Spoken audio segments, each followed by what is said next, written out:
ভাইয়া কখন এসেছো? এইমাত্র এলাম। আর আমি এসব কি শুনছি?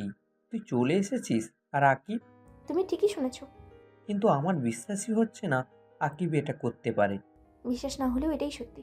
তারপরও তুই সব সত্যতা যাচাই না করে চলে এলি, এটা ঠিক করিসনি।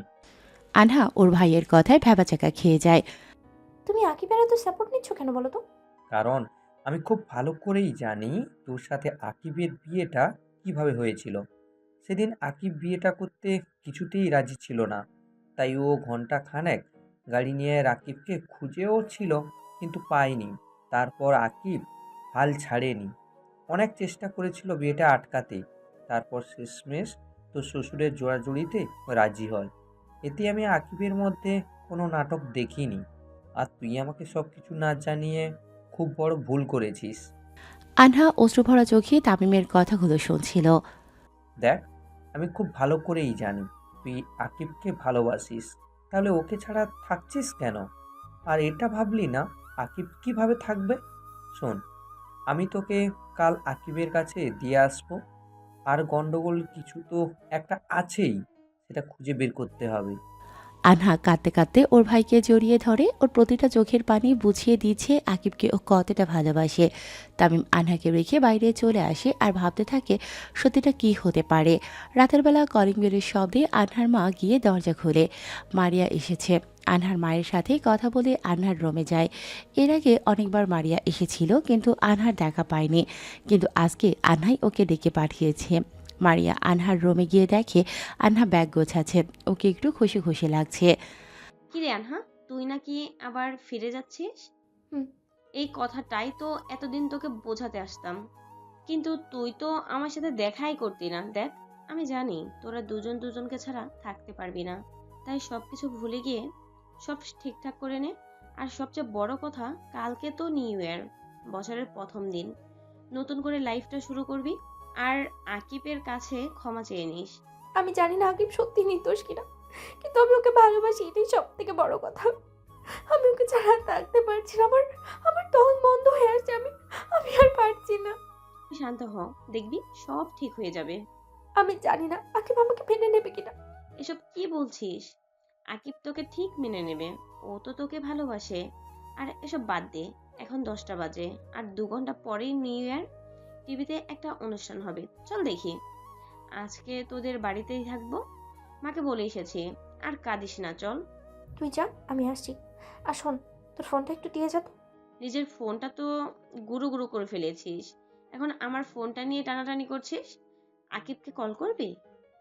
আনহা মাথা নাড়ল। মারিয়া হেসে ফোনটা দিল।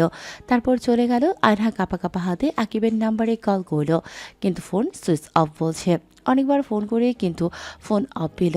আনহার আগে বসে বসে আকিবকে গালি দিচ্ছে। এমন সময় মারিয়া আনহাকে চিৎকার দিয়ে ডাকতে লাগলো। আনহা দৌড়ে বসার রুমে যায়। মারিয়া সোফায় বসে টিভির দিকে হা হয়ে তাকিয়ে আছে। আনহা টিভির দিকে তাকিয়ে অবাক হয়ে যায়। টিভিতে লাইভে নিউ ইয়ারের পার্টি দেখাচ্ছে। একটা পার্কে গার্লফ্রেন্ড বয়ফ্রেন্ডরা একসাথে মজা করছে, আর একজন রিপোর্টার ক্যামেরা নিয়ে ঘুরছে আর এক একজনকে প্রশ্ন করছে নিউ ইয়ার সম্পর্কে। মাঠের এক কোণায় একটা ছেলে বসে আছে, তাই দেখে রিপোর্টার তার কাছে যায়। ছেলেটাকে দেখেই আনহা অবাক হয়ে যায়, কারণ ছেলেটার কেউ না, আকিব। আকিব, কিন্তু ও এখানে কি করছে? চুপ থাক, দেখ কি হয়। রিপোর্টার আকিবকে জিজ্ঞেস করল, হে ব্রো, সবাই এখানে আনন্দ করছে আর তুমি এখানে কি করছো? তোমার কেউ নেই? আচ্ছা, তাহলে কোথায়? সবাই বাড়িতে। আমি সেটা বলিনি, সবাই তো যার যার লাইফ পার্টনারের সাথে এনজয় করছে, তুমি এখানে একা একা বসে আছো। মন খারাপ? না। আমার কিন্তু তা মনে হচ্ছে না। ভালোবাসার মানুষটির সাথে মান অভিমান হয়েছে? না। হোয়াট ব্রো, বলতে পারো তোমার মনের কথা। লাইভে দেখানো হচ্ছে। তোমার মনের মানুষের যদি দেখে থাকে, তাহলে সে নিজের ভুলটা বুঝতে পেরে তোমার কাছে ফিরে আসবে। সে আর কখনো ফিরে আসবে না, নাহলে এতদিনে ঠিকই ফিরে আসতো। আমাকে ছাড়া থাকতে পারতো না। হয়তো সে একটু বেশি অভিমান করে ফেলেছে। অভিমান না, সে আমাকে ঘৃণা করে, আমাকে অবিশ্বাস করে। তার কথা বাদ দিই, নিজের আপন মানুষে যখন পেছন থেকে ছড়ি মারে, সে জায়গায় সে তো কিছুই না। তাকে তুমি কিছু বলতে চাও? শুধু এটুকু বলতে চাই, সে যেন ভালো থাকে। আমি কেমন আছি সেটা না হয় নাই জানলো সে যেন ভালো থাকে, কারণ তাকে যে খুব ভালোবাসে। সে আমাকে ঘৃণা করলে আমি তাকে ভালোবেসে যাব। আর একটা কথা, লোকটা কিছু জিজ্ঞেস করার আগেই আকিব চলে যায়। ভালোবাসা সত্যি অদ্ভুত, কাউকে হাসায় আবার কাউকে কাঁদায়। আনহা আর মারিয়া থ হয়ে এতক্ষণ সব দেখছিল। আনহার চোখ দিয়ে অনবরত পানি পড়ছে। এতক্ষণ ধরে ও আকিবকে দেখছিল। কি হাল করেছে চেহারার! নিশ্চয়ই এতদিন নিজের খেয়াল রাখেনি, মুখটা শুকিয়ে গেছে, বেহাল অবস্থা। আনহা, আকিব এটা কি বলে গেল? মারিয়া, জায়গাটা তুই চিনিস? হুম, আমাকে নিয়ে চল প্লিজ, ওখানে গেলে আকিবের দেখা পাবো। কিন্তু আকিব যদি চলে যায়? তুই চল না। মারিয়া আর আনহা বেরিয়ে পড়ে। কিছুক্ষণের মধ্যেই ওই পার্কে চলে যায়। আনহা আর মারিয়া আকিবকে খুঁজতে থাকে। অনেক মানুষ এখানে, ভিড় ঠেলে দুজনকে আকিবকে খুঁজতে থাকে, কিন্তু পেল না। শেষে ফিরে আসার জন্য বাইরে আসতেই রিপোর্টারকে দেখতে পায়। উনি ক্যামেরা গুছিয়ে চলে যাচ্ছিলেন। আনহা গিয়ে ওনাকে আটকায়। শুনুন, একটু আগে মাঠের কোনায় বসে একটা ছেলের সাথে কথা বলছিলেন, ওই ছেলেটা কোথায়? কেন বলুন তো? আর আপনি কে? ও ওই ছেলেটার ওয়াইফ। এখন তাড়াতাড়ি বলুন আকিব কোথায়? ও, রিয়েলি? ওনার কথা শুনে আপনাকে দেখার খুব ইচ্ছা করছিল, কিন্তু আমি ভাবতে পারিনি আপনার সাথে দেখা হয়ে যাবে। হাসার মতো প্যাক প্যাক না করে বলুন আকিব কোথায়। কুল কুল, এত চটে যাচ্ছেন কেন? উনি তো একটু আগেই চলে গেছে। আর আপনাকে একটা কথা বলি, আপনার হ্যান্ডসাম আপনাকে খুব বেশি ভালোবাসে, তা আমি ওনার চোখে স্পষ্ট দেখেছি। উনি যদি কোনো ভুল করে থাকে তাহলে প্লিজ ক্ষমা করে ওনার কাছে ফিরে যান। উনি খুব কষ্টে আছে, ওনার চোখে আমি সত্যিকারের ভালোবাসা দেখেছি, সেই ভালোবাসায় কোনো খাদ নেই। প্লিজ আমার কথাটা রাখার চেষ্টা করুন। লোকটি চলে গেল।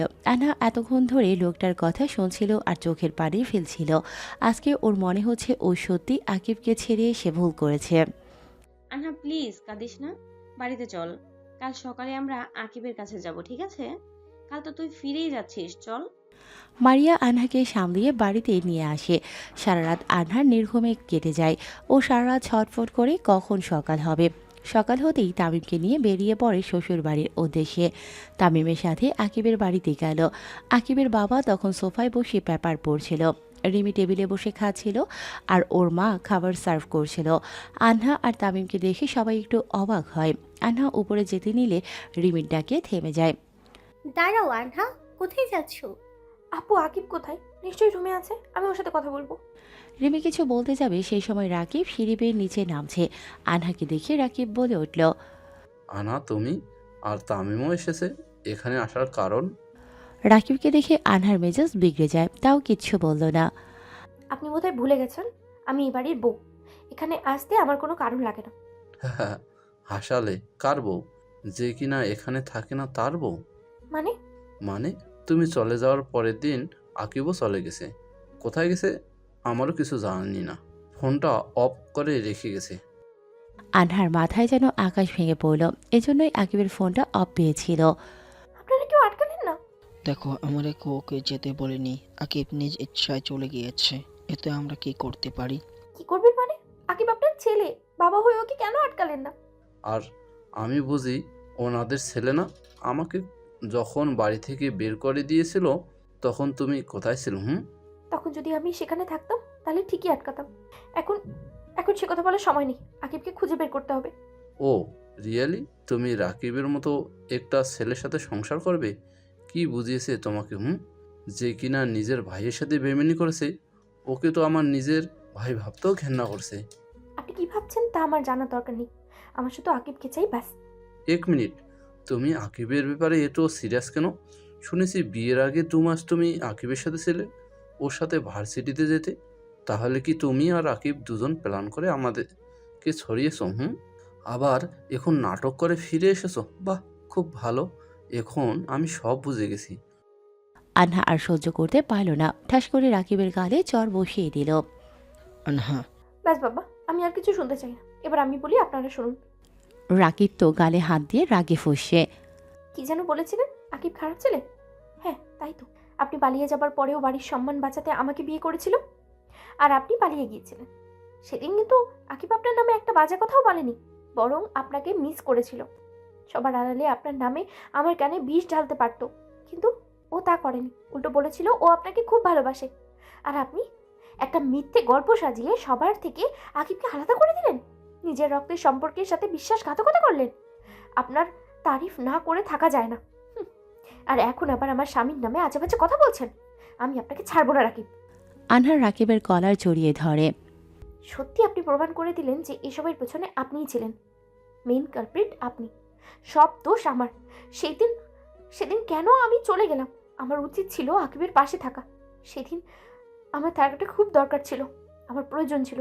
এখন আমি কোথায় খুঁজবো আকিবকে? রিমি আনহার কাছে এগিয়ে এসে ওর হাত ধরে কেঁদে উঠল। আকিবের মা চেয়ারে বসে কাঁদতে লাগলো। প্লিজ আনহা, আকিবকে খুঁজে আনো, ওকে ছাড়া আমি ভালো নেই। আপু, আপনি তো আকিবকে আটকাতে পারতেন। যে ছেলেটা একা এক গ্লাস পানি ঢেলে খেতে পারে না, রাতে তাকে খাইয়ে না দিলে খায় না, সেই ছেলেটা এখন কোথায় আছে, কি খাচ্ছে, কিভাবে থাকছে, সেটা ভেবে দেখেছেন একবারও? আর আমাকে জানানোর প্রয়োজন বোধ করলেন না? ক্ষমা করে দাও, আমার সত্যি ভুল হয়েছে। এখন এসব কথা বলার সময় না, আমি আসি। আকিবকে খুঁজতে হবে। চলো ভাইয়া। আনহা দরজা পর্যন্ত গিয়ে আবার ফিরে এসে রাকিবের সামনে গিয়ে দাঁড়ায়। মিস্টার আফসানাত্তার রাকিব, এরপর আমি এসে আপনার এই ভালো মানুষের মুখোশটা টেনে খুলে ফেলবো। Mind it. রেডি থাকবেন, আমাদের আবার দেখা হবে। আনহা বেরিয়ে আসে। আজকে আনহার কথায় ওর শ্বশুরবাড়ির সবাই একটু অনুতপ্ত হলো, শুধু রাকিব বাদে। ও আনহার উপর ভীষণ রেগে আছে। আনহা চর মেরেছে বলে রাকিব রাগে ফসছে, হনহনিয়ে উপরে চলে যায়। আনহা বাড়িতে এসে চিন্তায় পড়ে যায়। আকিব কোথায় যেতে পারে? কোথায়? তখন তামিম বলে আকিবের বন্ধুদের সাথে যোগাযোগ করতে। আনহা রিশাদ, লতা আর সামান্তার সাথে যোগাযোগ করে, কিন্তু ওরা কেউ জানে না আকিব কোথায় আছে। শুধু এখন নয়নের কাছে যাওয়া বাকি, কিন্তু নয়নের হদিশ নেই। বাড়িতে তালা দেয়া আনহা এতে খুবই চিন্তিত। এখন ওর কী করা উচিত ভেবে পাচ্ছে না। আনহা আর মারিয়া রাস্তা দিয়ে হেঁটে যাচ্ছে। এমন সময় আনহার চোখ পড়ল রাস্তার পাশে টঙের দোকানে। দুটো লোক দাঁড়িয়ে চা খাচ্ছে। লোক দুটোকে দেখে চেনা চেনা লাগছে, কিন্তু মনে পড়ছে না। কিছুক্ষণ ভাবার পর আনহার মনে পড়ল, এরা তো সেই লোক যারা আকিবের বিরুদ্ধে সাক্ষী দিয়েছিল। আনহা তখনই মারিয়াকে সব বলল। মারিয়া ওই লোক দুটোর কাছে গেল আর আনহা রাস্তার অপর দিকে লুকিয়ে পড়ল। এই যে শোনো, আপনারা নাকি টাকার বিনিময়ে কাজ করেন, আমার কিছু কাজ করে দিতে হবে। কে বলেছে এসব মিথ্যা কথা? ওকে, তাহলে আমি চলে যাচ্ছি, কিন্তু আমার কাজটা করে দিলে মোট অঙ্কের টাকা পেতেন। ভালো সুযোগটা যখন হাতছাড়া করতে চাচ্ছেন, তাহলে আমার আর কি করার আছে। মারিয়া চলে যেতে নিলে লোকটা ডাকলো। শুনুন, কি করতে হবে আমাদেরকে? আপাতত ফোন নাম্বারটা দিন, পরে সব বলবো। মারিয়া ওদের ফোন নাম্বার নিয়ে আনহার কাছে ফিরে আসে। আর হ্যাঁ, কাজ হয়ে গেছে। এখন আমি শিওর যে এদের রাকিব ভাড়া করে এনেছে। এখন কি করবি? ভাইয়ার হেল্প লাগবে, চল। মারিয়া আর আনহা তামিমকে সব খুলে বলল। তোদের আর কিচ্ছু করতে হবে না, এখন যা করার আমিই করব। তার আগে নাম্বারটা দে। তামিম নাম্বার নিয়ে চলে যায়। আনহা আর মারিয়া অপেক্ষা করতে থাকে। রাতে তামিম আনহাকে কল করে একটা ঠিকানায় যেতে। আনহা আর মারিয়া সেখানে চলে যায়। তামিম আর ওর বন্ধুরা ওই লোক দুটোকে চেয়ারের সাথে বেঁধে রেখেছে, দেখে মনে হচ্ছে অনেক মেরেছে ওদের। ভাইয়া, ওরা কিছু বলছে? হুম, কি বলেছে?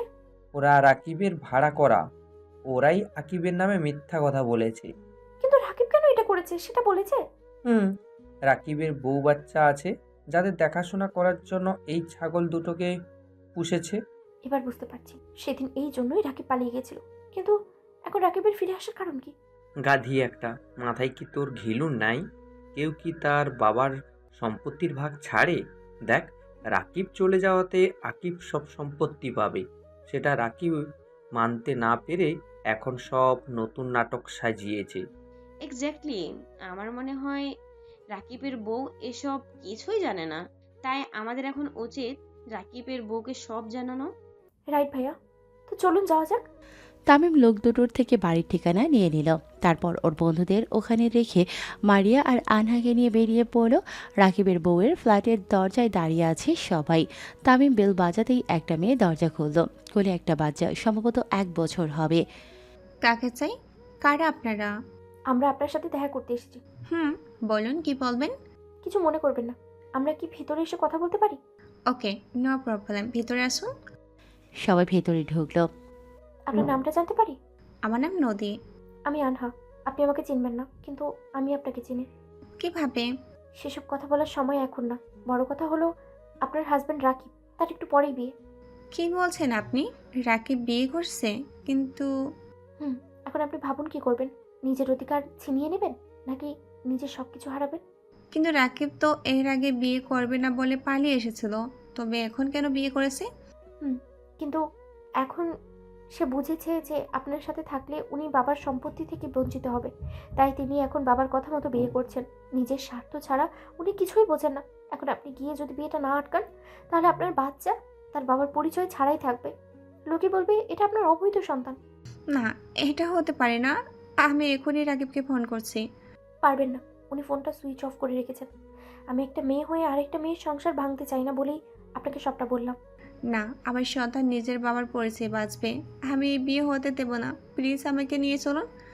আনহা তামিম আর মারিয়াকে চলে যেতে বলল, আর নদী আর বাচ্চাকে নিয়ে রাকিবের কাছে গেল। সবাই টেবিলে বসে আছে ডিনারের জন্য। এমন সময় নদী হনহরিয়ে বাড়ির ভেতরে ঢুকে রাকিবকে ডাকতে থাকে। রাকিব নদীকে দেখে হক চকিয়ে গেল, দৌড়ে নদীর কাছে আসে। রাকিব, তুমি নাকি বিয়ে করছো? আমাকে ছেড়ে তুমি কিভাবে? নদী, এসব কি বলতেছস? আমি কিছু জানতে চাই না। তুমি কিভাবে এটা করতে পারো? একবারও আমাদের সন্তানের কথা ভাবলে না? নদী এতক্ষণ আশেপাশে ভালো করে না দেখেই এসব বলছিল। হঠাৎ করে ওর খেয়াল হলো বিয়ে বাড়িতে তো এরকম হতে পারে না, মানুষজন নেই, কোনো সাজানো গোছানো নেই। এসব দেখেই ও চুপ হয়ে যায়। রাকিব কিছু বলতে যাবে তার আগেই ওর বাবা বলল, রাকিব, কেউ আর এসব কি বলছে? বাবা, আমি ওকে চিনি না, বোধহয় ভুল বাড়িতে এসেছে। আমি ঠিক বাড়িতে এসেছি তো। সবাই আনহার দিকে তাকিয়ে আছে। আনহার কোলে একটা বাচ্চা। আনহা ভেতরে আসে। কি হলো বলুন? আমি ঠিক বাড়িতে এসেছি তো। আনহা, আকিবের খোঁজ পেয়েছো? না, তবে আকিবকে খুঁজতে গিয়ে আরেকজনের মুখোশ খুলতে পেরেছি। এখন শুধু সবার জানার পালা। মানে? কিছু না বাবা, আনা হয়তো আমাকে মিথ্যা বলে ফাঁসাতে চাইছে। তোমরা ওকে বের করে দাও। আরে দাঁড়ান, সত্যিটা সবাই জানো, আর আপনি এত ঘামছেন কেন? রাকিব কোনো কথা বলছে না, কাঁপছে। কি সত্যি বলবে তুমি? এই মেয়েটা আর বাচ্চাটা হলো আপনার বড় ছেলের বউ আর বাচ্চা। এই জন্যই আপনার ছেলে বিয়ের দিন পালিয়ে গিয়েছিল, তাই না মিস্টার রাকিব? সবাই অবাক আনহার কথায়। আনা তখন সব খুলে বলল, নদীও সব বলল। এই কথা শুনে রাকিবের গালে ঠাস করে এক থাপ্পড় মেরে দিল ওর বাবা। ছি, তোকে আমার নিজের ছেলে ভাবতেও ঘৃণা হচ্ছে। এই জন্য তুই আকিবের নামে মিথ্যা কথা বললি। ছি, নিজের ছোট ভাইকে কষ্ট দিতে তুই একবারও ভাবলি না। তুই আজই আমার বাড়ি থেকে বেরিয়ে যা। না বাবা, একবার ভাবি আর ওনার বাচ্চার কথা ভাবুন। ওদের কি হবে? এই বাচ্চাটা যদি বড় হয়, কোন পরিচয়ে বড় হবে? ওর তো অধিকার আছে বাবার কাছে থাকার। আপনি এক কাজ করবেন না? কিন্তু ওর মতো ছেলেকে এই বাড়িতে রাখবো কিভাবে, যে কিনা নিজের ভাইয়ের সাথে? তারপরেও আপনাকে এটা করতে হবে। আর ভাবি, আই এম সরি, আপনাকে মিথ্যে বলেছি। নাহলে সব কিছু আমি প্রমাণ করতে পারতাম না। তুমি ঠিকই করেছো, না হলে আমি রাকিবের আসল চেহারাটা দেখতে পারতাম না। ছি রাকিব, তুমি এতটা খারাপ। আনহা রাকিবের সামনে যায়। বলেছিলাম না আমাদের আবার দেখা হবে? আপনার মুখোশটা টেনে খুলে ফেলবো। আমি আমার কথা রেখেছি। আকিবের মা এসে আনহার হাত ধরে কেঁদে দিল। আনহা, আমার আকিবকে খুঁজে এনে দাও। ছেলেটা কোথায় আছে, কি করছে, কে জানে। আমি ওকে অনেক খুঁজেছি, কিন্তু কোথাও পাইনি। আকিবের বন্ধুদের জিজ্ঞেস করেছিলে? কিন্তু ওরাও জানে না যে আকিব কোথায়। আমি এখন আসি, আকিবকে খুঁজে বের করতে হবে। আনহা চলে আসে। রিমি আর ওর মা আনাকে যেতে বারণ করেছিল, কিন্তু আনহা শোনেনি, কারণ এখানে থাকলে আকিবকে খুঁজে পাওয়া অসম্ভব। তাই ও চলে আসে। অনেকদিন পার হয়ে গেছে। এতদিনে আনহা আকিবকে পাগলের মতো খুঁজেছে, কিন্তু কোথাও খুঁজে পায়নি। আকিব যেই সব জায়গায় যেতে পছন্দ করত, রোজ সেখানে গিয়ে খুঁজেছে, কিন্তু আকিবকে খুঁজে পায়নি। প্রতিদিনই হতাশ হয়ে ফিরে এসেছে। আকিবের প্রতি ওর অবহেলাগুলো প্রতিনিয়ত আনহাকে কুড়ে খাচ্ছে। আর পারছে না আনহা। একদিন সকালবেলা কে যেন কলিং বেল বাজাচ্ছে। আনহার মা রান্নাঘরে ছিল বলে আনহাই দরজা খুলল। আপনি? ভেতরে আসতে পারি? আসুন। আনহা নয়নকে বসতে দিল। আসলে আমাকে আকিব পাঠিয়েছে। আকিবের কথা শুনে আনহার চোখ দুটো চকচক করে উঠল। আকিব কোথায়? ও আকিবকে কত খুঁজেছি কিন্তু পাইনি। চলুন আমাকে আকিবের কাছে নিয়ে চলুন প্লিজ। আমি আকিবের কাছে ক্ষমা চাইবো। জানি আমি ক্ষমার অযোগ্য, তাও আমাকে ক্ষমা চাইতেই হবে।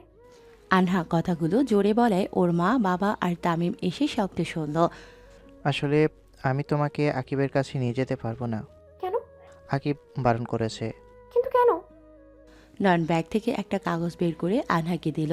আনহা কাগজ হাতে নিয়ে পড়তে লাগলো। এটা ডিভোর্স পেপার, যাতে আকিবের সাইন করা। আকিব ডিভোর্স পেপারে সাইন করে দিয়েছে? বাড়ির সবাই অবাক হয়ে যায়। আকিব চাই ডিভোর্সটা হোক। আমি আকিবের সাথে কথা বলতে চাই। ওকে ফোন করুন। কিন্তু কোনো কিন্তু নয়, আপনি ফোন করুন, আমার কথা বলতেই হবে। নয়ন আকিবকে ফোন করে। আকিব ফোন রিসিভ করে। হ্যালো আকিব। নয়ন আর কিছু বলার আগেই আনহা ফোনটা নিয়ে নেয়। আকিব, তুমি কোথায় আছো? আমি তোমার সাথে দেখা করতে চাই। আকিব প্লিজ আমাকে ক্ষমা চাওয়ার একটা সুযোগ দাও। আমি সত্যি ভুল করেছি। আকিব তুমি এরকম করো না।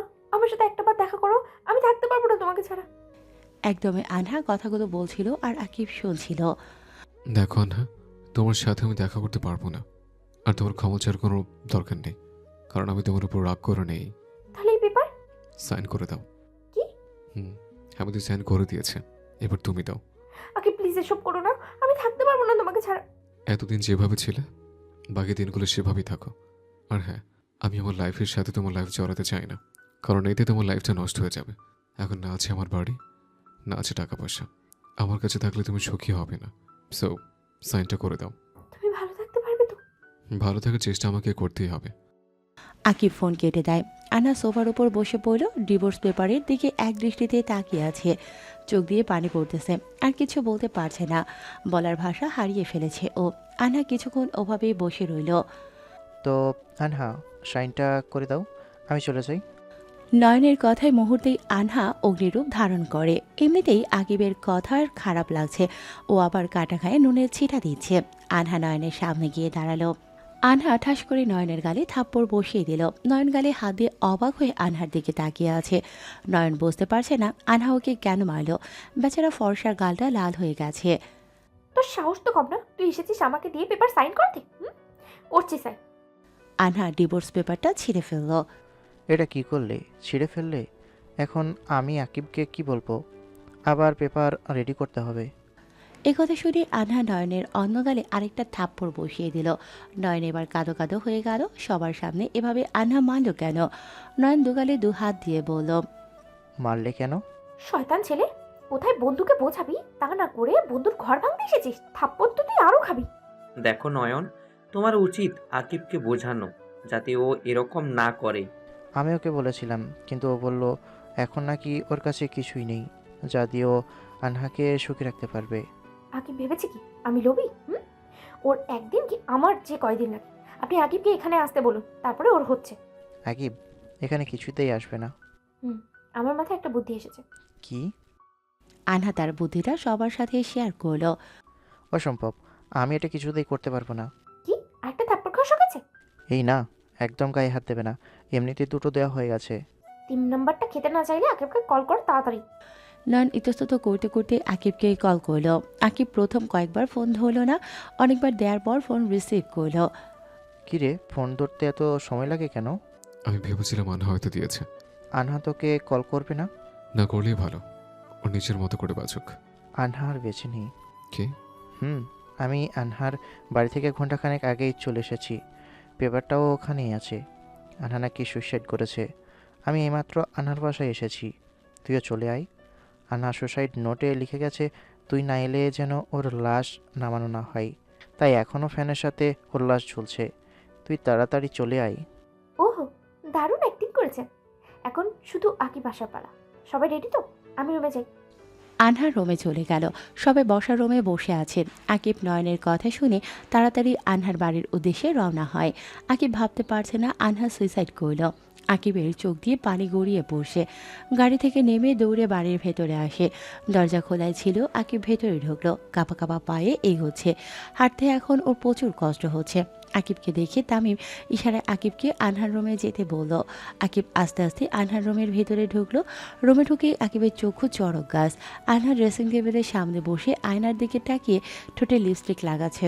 আকিবকে দেখেই উঠে দাঁড়ালো। আনহা, তুমি তো সুইসাইড করেছো, তাই তো? নয়ন তো। আমি ওনাকে সব বলতে বলেছি। এসব করার মানে কি আনহা? আমাকে মিথ্যে বলে এখানে আনার কারণ কি? তাহলে সত্যি আমি মরে গেলে তুমি খুশি হতে? তাহলে আমি এখনই সুইসাইডটা করি। তুমি দাঁড়িয়ে দেখো। আনহা একটা শাড়ি নিয়ে ফ্যানের দিকে ছুটতেছে। পাচ্ছি না তো, ওয়েট, একটা টুল নিয়ে আসি। আনহা টুল আনার জন্য বাইরে যেতে নিলে আকিব ওর হাত ধরে টান মেরে সামনে এনে আনহার গালে ঠাস করে চড় মেরে দিল। চড় খেয়ে আনহা গালে হাত দিয়ে বড় বড় চোখে আকিবের দিকে তাকিয়ে আছে। এই প্রথম আকিব চর মারার সাথে সাথে আনহাকে জড়িয়ে ধরে। পরপর 2বার। আনহা অবাক, মাইলো আবার জড়িয়ে ধরল, এটা কেমন হলো? আকিব শক্ত করে আনহাকে জড়িয়ে ধরে আছে, মনে হচ্ছে ছেড়ে দিলেই পাখির মতো উড়ে যাবে। আনহা একটু মুচকি হেসে আকিবকে 2 হাতে আঁকড়ে ধরে। আকিব আনহাকে ছেড়ে দিয়ে 2 হাতে আনহার গাল স্পর্শ করে। You don't know how can I love you. জানো, ননের কাছে যখন আমি শুনলাম তুমি আর নেই, আমার তখন কেমন ফিল হচ্ছিল তুমি জানো না? তোমাকে ছাড়া আমি এক মুহূর্তে থাকতে পারি না। এত যখন বোঝো তাহলে ডিভোর্স পেপারে পাঠিয়েছো কেন? তুমি তো খুব ভালো করেই জানো তোমাকে ছাড়া আমি ভালো থাকতে পারি না। তারপরেও হ্যাঁ, আমি ভুল করেছি, তোমাকে ভুল বুঝেছি, তাই বলে তুমি আমাকে এত বড় শাস্তি দেবে? এর থেকে সত্যি আমার মরে যাওয়া ভালো ছিল। আকিব আনহার মুখ চেপে ধরে, আবার জড়িয়ে ধরল। আনহাও আকিবকে জড়িয়ে ধরে। ওর চোখের পানি বাদ মানছে না। আকিবের শার্ট ভিজে গেছে। আনহা আকিবকে নিজের থেকে ছাড়িয়ে দেয়। মনে আছে তোমার একদিন বলেছিলাম না, যে থাকে সে হাজার কষ্ট হলেও থাকে, আর যে চলে যায় তাকে হাজার চেষ্টা করেও আটকানো যায় না। সুখের সময় তোমার সাথে ছিলাম, তাই বলে দুঃখের সময় থাকবো না? এটা কি করে হয়? সারা জীবন তোমার সাথেই থেকে তোমার সুখ দুঃখের ভাগিদারি হতে চাই। আকিব অপলক দৃষ্টিতে আনহার কথাগুলো শুনছিল। ভালো কথা, আমি তোমার নামে সব কথা অপমান গুছিয়ে দিয়েছি, আর রাকিবের মুখও সবার সামনে টেনে ফেলেছি। এখন আর তোমার উপরে কেউই রেখে নেই, সবাই অনুতপ্ত। এবার চলো আমরা বাড়ি ফিরে যাই, নতুন করে সব কিছু শুরু করি। আমি সব কিছু জানি, কিন্তু ওই বাড়িতে আমি ফিরে যেতে পারবো না। কিন্তু কেন? বাড়িতে গেলে আমার ভাইয়ের মুখোমুখি হতে হবে। তখন আমার পেছনে কথাগুলো মনে পড়ে যাবে, আর আমি তা সহ্য করতে পারবো না। আমি পারবো না নিজেকে কন্ট্রোল করতে। তোমাকে যেতেই হবে। ওই পাজি লোকটাকে তুমি নিজের হাতেই শাস্তি দেবে। যে ভাইয়াকে এত বছর ধরে ভালোবেসেছি, শ্রদ্ধা করেছি, তাকে কিভাবে কষ্ট দেই? তোমার ভাইয়া তোমার সাথে এত বড় বেইমানি করলো আর তুমি তাকে কিছুই বলবে না? দেখো না, কুকুর যদি কামড়ায়, প্রতিশোধ নিতে আমিও যদি পাল্টা কামড় দিই, তাহলে কুকুরের আমার মধ্যে পার্থক্য রইল কোথায়? আর তাছাড়া আমার নিজের ভাইয়া তাকে কষ্ট দিতে গেলে আমার কষ্ট হবে, আর তার সামনে গেলেও কষ্ট হবে। তাই আমি বাড়িতে ফিরবো না। তুমি যদি আমার সাথে থাকতে চাও, তাহলে আমি যেখানে নিয়ে যাব সেখানে যেতে হবে।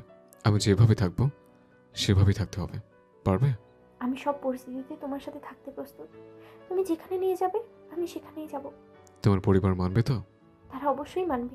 যেখানে থাকতে আমার প্রবলেম নেই, সেখানে আমার পরিবারের কোনো প্রবলেম থাকার কথা না। চলো যাওয়া যাক। আনহা ব্যাগ গুছিয়ে আকিবের হাত ধরে বাইরে আসে, সবাইকে জানিয়ে যাওয়ার জন্য প্রস্তুত হয়। হঠাৎ আকিবের চোখ যায় নয়নের দিকে। এখনও গালে হাত দিয়ে বসে আছে। আনহার জ্বর এখনও হজম হয়নি। কিরে, এখানে এইভাবে বসে আছিস কেন? চল। সবাই মিটিমিটি হাসে, কারণ আকিব জানে না যে আনহা নয়নকে জ্বর মেরেছে। ভাইয়া চলো, আমি আর একটু চাই, আপনি বরং আমার ব্যাগটা নিয়ে আসুন। আনহা মুখ টিপে হাসে। আকিব তো কিছুই বুঝতে পারছে না। আনহা, আকিব আর বাকি সবার সাথে বাইরে আসে। বাড়ির সবাইকে বিদায় জানিয়ে বেরিয়ে পড়ল। নয়নও ব্যাগ নিয়ে ওদের পিছু পিছু গেল। 3 বছর পর। আনহা, আর কতক্ষণ লাগবে? ঘন্টাখানেক ধরে ওয়েট করতেছি। তুমি আয়নকে রেডি করো, আমি আসতেছি। আয়নকে রেডি করেছে, আধা ঘন্টা হয়ে গেছে। আর তুমি? আমার হয়ে গেছে, চলো। একটু ঘুরতে যাব। আর তুমি এত সেজেছ তো? তো মানে, শোনো, তোমাকে যে কেউ দেখলে বুঝবে যে তুমি এক বাচ্চার মা। ও আচ্ছা, আর তোমাকে দেখলে কি বলবে? আমাকে দেখলে কেউ বুঝবে না যে আমি বাচ্চার বাবা হয়ে গেছে। দেখছো না দিন দিন কেমন হ্যান্ডসাম হচ্ছে? প্রতিদিন লাভ লেটার পাই। ও তাই, দাঁড়াও আসছি। আনহা রুমে গেল। একটু পর বেরিয়ে আসে, হাতে একটা কাগজ। তোমার হাতে কে? এই কাগজে ম্যারিড লেখা, তোমার পিঠে লাগিয়ে দেবো, তাহলে কেউ আর লাভ লেটার দেবে না। আরে লাভ লেটারই দিচ্ছে, আমি তো তার বার্তা দিচ্ছি না। তবু আমার হাজব্যান্ডের দিকে তাকাতেও দেবো না। আমাকে কি শ্রীময়ী পেয়েছে নাকি শ্যামা পেয়েছে? আল্লাহ, আমাকে উঠে নাও। কথা না বলে পেছনে ঘুর। লোকে দেখলে কি বলবে? লোকে কি বলবে সেটা নিয়ে আমি কি করব? আচ্ছা ঠিক আছে, আমি আয়নকে করে নেব, আর তুমি আমার পাশে পাশে হাঁটবে। তাহলে সবাই ভাববে আমি ম্যারিড, আর আমার একটা ছেলে আছে। ওকে ওকে, তাহলে যা যাক। হুম। সেদিন আনহা আকিবের হাত ধরে একটা ফ্ল্যাটে আসে, আর আকিব একটা অফিসে জয়েন করে। আকিবের মা, বাবা, বোন এসে ওদের বাড়িতে যেতে অনেক অনুরোধ করে, কিন্তু আকিব যায়নি। ও কিছুতেই রাকিবের মুখোমুখি হতে চায় না, আর ওর বাবার কোনো সম্পত্তিও ওর চায় না। আকিব ওর বাবাকে সাফ মানা করে দিয়েছে, সব সম্পত্তি যেন রাকিবকেই দেয়া হয়। আকিবের বাবা এসব মানতে চায় না, কিন্তু আকিবও নিজের জেদ ধরে রাখে। ওর এক কথা, ওর ভালোবাসার মানুষগুলি যথেষ্ট, আর কিচ্ছু নয়। আনহাকে নিয়ে বাকি জীবনটা এভাবেই কাটাতে চায়। সেদিন আনহাও কিছু বলেনি, বলার মতো ভাষা ছিল না ওর। আকিবের ভালোবাসার কাছে এভাবেই ওর হার মেনে আসে।